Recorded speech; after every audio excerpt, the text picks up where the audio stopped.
안녕하세요, 여러분.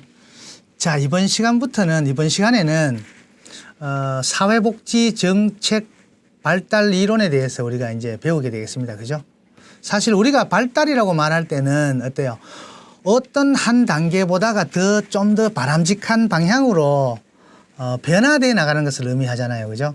그래서 사회복지 정책에서 발달을 설명하는 이론들도 장시간의 시간적 흐름에 따른 사회복지 정책이 어떤 과정과 절차를 통해서 특정 정책이 발전적으로 변화하는지에 대한 것들이거든요. 그래서 하나하나 우리가 배워볼 때 여러분들 잘 새겨두시면 좋을 것 같아요.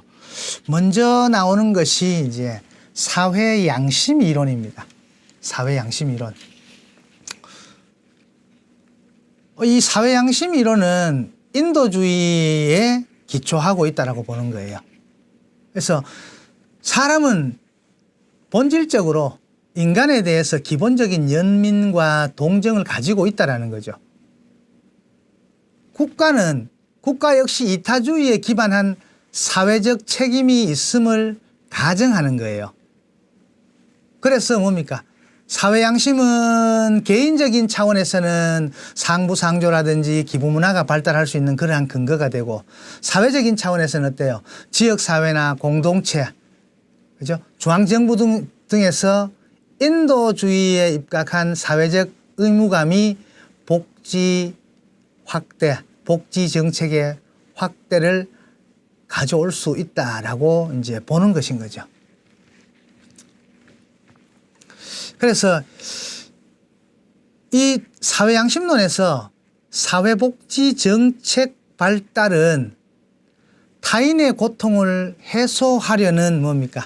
개인의 이타적인 양심, 이 양심이 사회복지 정책으로 나타난다. 국가의 사회복지 정책으로 표현된 것이라는 것이죠.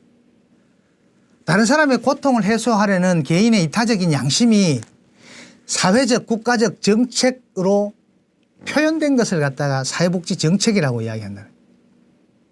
1950년대 영국 사회정책학에서 주로 받아들였던 이론입니다. 그래서 이 베이컨은 사회정책은 사람들 모두가 가질 수 있는 타인에 대한 사랑을 국가를 통해서 드러낸 것이다 라고 이야기하는 거예요. 그래서 이 사회 양심 이론은 그러니까 인도주의에 기초를 하고 있다라는 거죠. 인도주의에 기초하고 있다라는 거죠. 그래서 뭐 사회 양심 이론에 비추어서 복지 정책을 가져온 뭐 예로는 영국의 부스라든지, 그죠? 라운트리 부스가 실시한 영국의 런던 생활 및 노동, 그리고 라운트리가 실시한 요크시에서 빈곤조사, 이런 사람들이 사실은 이제 영국에서 굉장히 부자였는데 이런 사람들이 빈민 상태를 굉장히 심각하게 여기고 자신의 재산을 투여해 가지고, 그죠? 이러한 조사를 실시하게 되고, 이것들이 조사를 실시하면서 여론을 전개해서 영국 사회복지 정책 수립을 하는데 기반이 되었다라는 거죠. 그죠?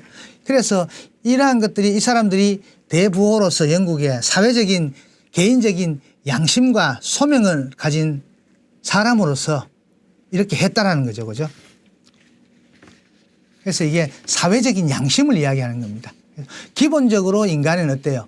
연민과 동정심을 가지고 있다라는 거 보죠. 그죠? 그런데 이 베이커의 사회양심 이론은 사회복지 정책은 인간이면 누구나 가지고 있는 타인에 대한 사랑, 요것을 국가를 통해서 실현하는 것이다라는 거예요. 이해가시죠? 그죠? 그래서 사회복지는 사회적 의무감의 확대와 욕구에 대한 국민들의 지식 향상이라는 두 요인에 의해서 변화된다는 것이고, 또 변화는 지속되고 사회복지는 균일하게 변화하지는 않지만 보다 범위를 확장해서 계속 발전한다라고 보고 있고, 보다 나은 사회복지 정책의 실현을 위해서 정책의 개선은 불가피하다.